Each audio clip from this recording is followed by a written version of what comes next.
everybody. Today I am driving a car that I myself have looked at purchasing a number of times, but never actually even got to the stage of driving. We are in Z's 2014 Audi S4 Avant. Now, if you are into your chassis codes, this is a B8.5, so it's the facelift of this generation. That was introduced in about 2012 and ran up to about 2015 or so, when it was then replaced with the B9. This car stands out for a few different reasons. First off, I think the styling, although very typically Audi and conservative, is pretty decent. It's understated, but it's got just a little edge to it, so it doesn't look too out of date and soft. And in saloon guys particularly, I think it's a fine looking car. If I'm being honest, I think this is actually one of those where I can never make my mind up if I actually prefer the saloon or the Avant. It kind of suits both. I was pretty certain if ever I had one of these, it probably was going to be in this colour, and I was also rather tempted by the optional red sporty seats that you've got here. Other things luring me to this car were the fact that it was an Audi, and I've never actually owned one of those despite having worked with the company for quite a bit now. And it seemed like a pretty good place to start, really, not having quite the running costs and the performance of the RS4, but being just that little bit more exciting than an A8. I was also lured to this car by its engine, which was, most unusually for Audi, a 3-litre V6 with a supercharger on it. Yes, that little V6T badge on the side is a touch misleading, isn't it? No, these are supercharged. The later cars were turbocharged, and this engine replaced a 4.2-litre naturally aspirated V8, which actually, officially speaking, made a little bit more power. These are just over 330 horses with about 330 pound-feet of torque. It's about 440 newton meters. What was particularly alluring though was the fact that you can tune these to make more or less RS4 beating power very easily. The issue, I'm told, is then keeping everything cool, because even at standard power on a hot day, if you're driving enthusiastically, apparently heat soak is something of an issue with these. In most normal circumstances, never really a problem, but just something you may wish to be aware of, and probably one of the reasons Audi chose to peg back this car's power. That being said, Z took it to a dyno day a couple of years ago to see whether it was starting to suffer from any of the carbon issues these have, and he found that it was actually making just shy of 350 horsepower, so nearly 20 more than Audi actually claim out of the factory gates, and that was for a car which by then was already about 5 or 6 years old. That's not so bad.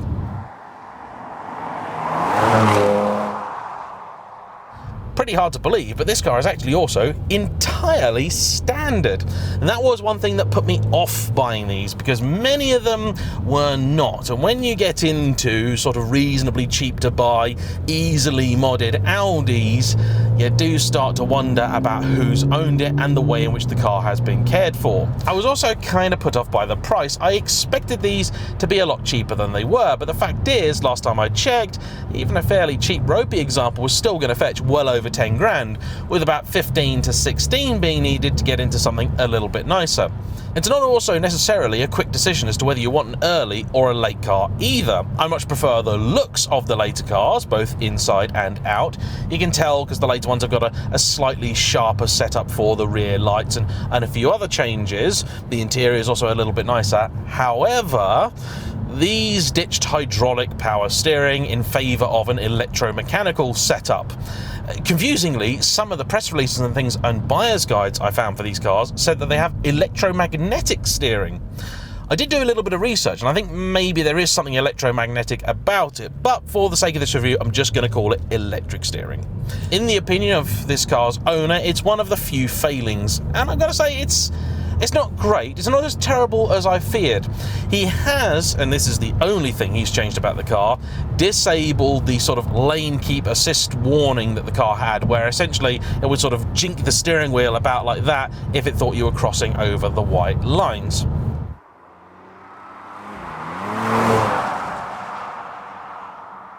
Over the old B7, one of the greatest benefits of this engine, of course, was fuel economy.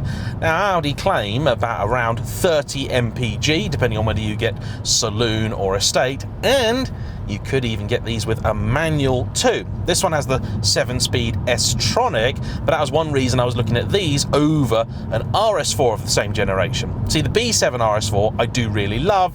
It's a little bit too firm, it's getting on a touch, and as a daily driver, I thought maybe it was a little bit much.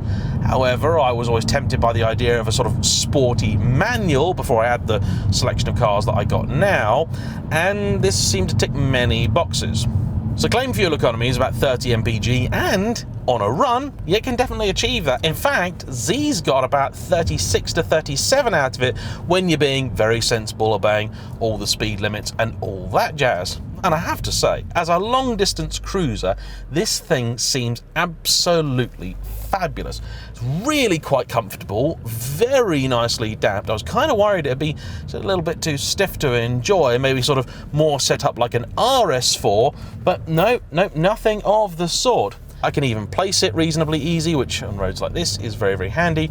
See a little bit of that bonnet.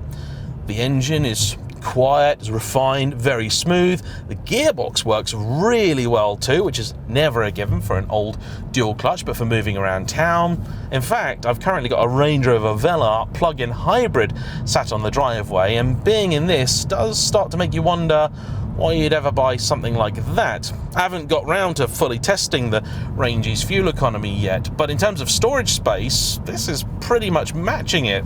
You've got quite a generous amount in the boot, and there's just enough in the rear seats. It's not the biggest car inside. That's maybe a downside for some people, but not enough to be an issue for me.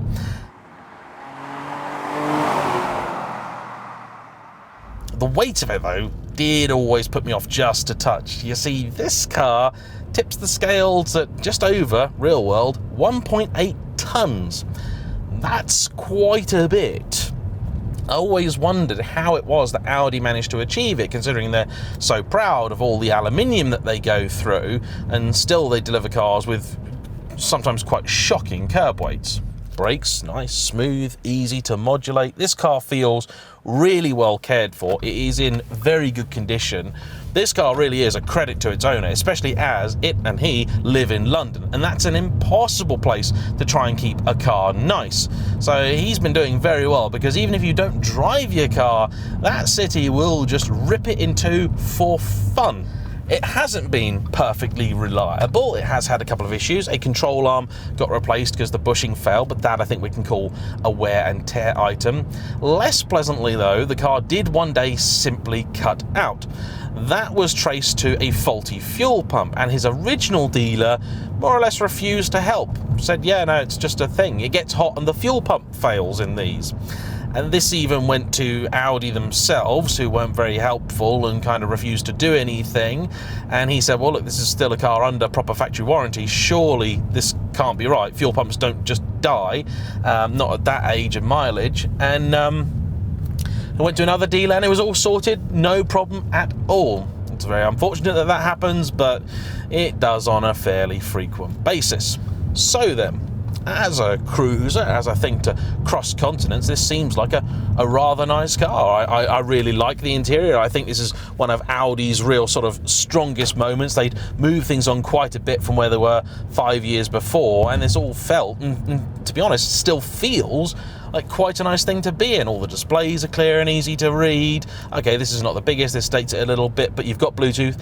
In these facelifted cars, you also had Bluetooth music streaming, which is quite important to me. Okay, no Android Auto or anything, but that's not a problem. I could live without Android Auto if I had music streaming, I think. And yes, it's a decent thing all round. But what's it like then once you've dropped the kids off at school and you want to have a little bit of fun? Let's find out.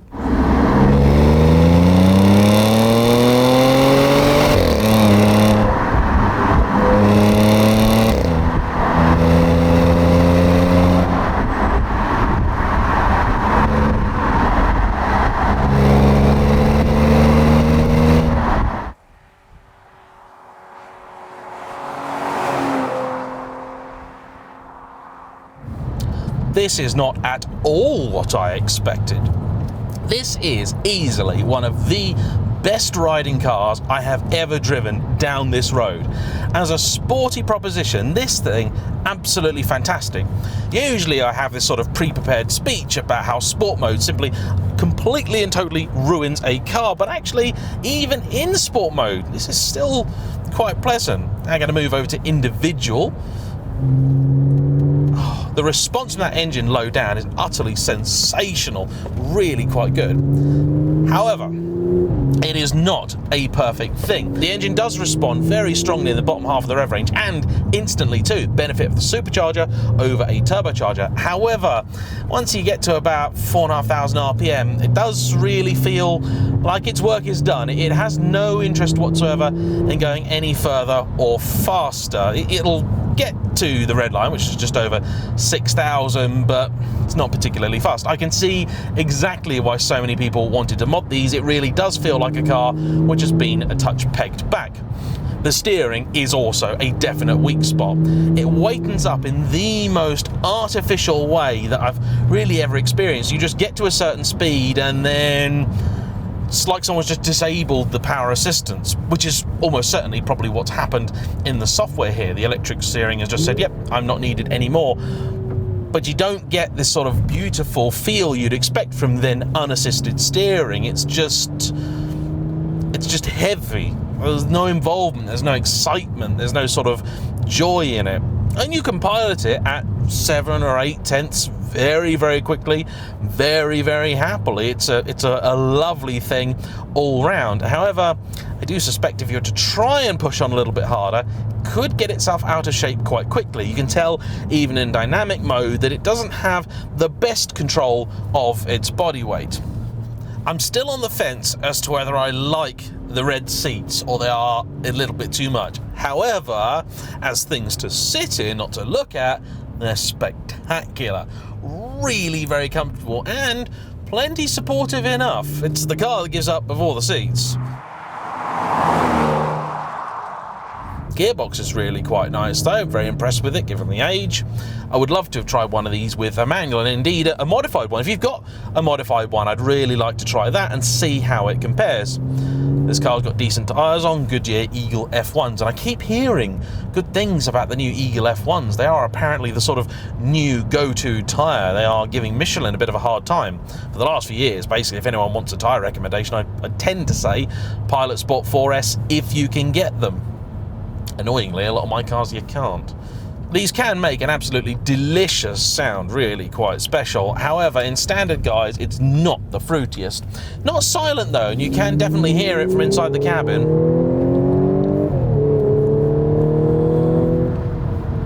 See, I get to that kind of speed, that steering goes all weird, and then my confidence and faith in the car just kind of vanishes. When it's sort of 50 mile an hour or so, you know exactly what it's doing, you're confident, you're happy, it feels all just right. And then you pick up the speed and it just kind of goes, yeah, no, it's just hands off. It feels very, very odd. A little bit like a much more extreme version of the new Cayman that I drove, which did a similar thing. At that moment you really need it to become that extra layer of communicative, it just gives up. Anyway, let's do a little bit of practical consumer advice, shall we? And see how this car fares with a little basic 3-point turn. The little village green. This is not as difficult as my other hill start torture test. You do need some throttle. Will it creep? Yes, it will creep. Not all dual clutches do. The facelifted B8.5 cars, like this one, were available with a sport differential, and this has one of those.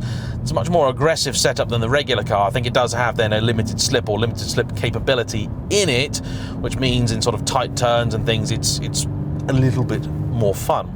Z says that for most of the driving he doesn't really even notice it. However, when he gets it on an alpine pass and you've got some really tight switchbacks, it does make a difference. And the car, if you want it to be, can get a little bit tail happy.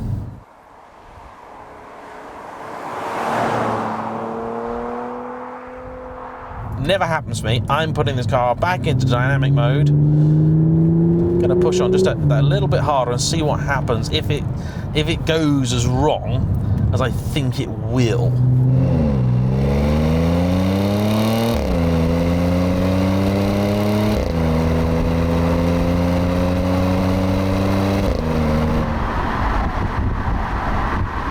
not a lot of confidence in that front end once you really start to pile the speed on. That's a great shame, because the chassis is clearly quite capable. Apparently it's a chassis that's actually even shared with the Porsche Macan. I knew that VAG Group shared lots of stuff, but I didn't realise there was a connection between this and that. As a result, you can even tune these up using certain Porsche Macan parts. Who knew? Not me.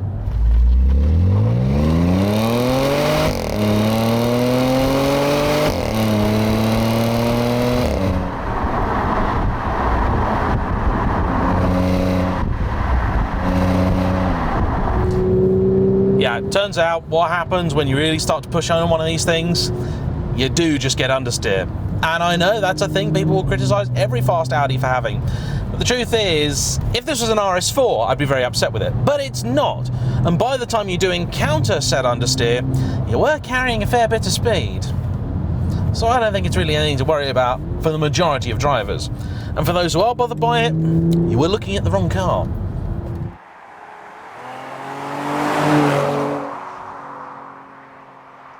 Brakes are reasonable, but do require a firm shove. So you put your foot down in a bend and you do feel that all-wheel drive system just helping get you around.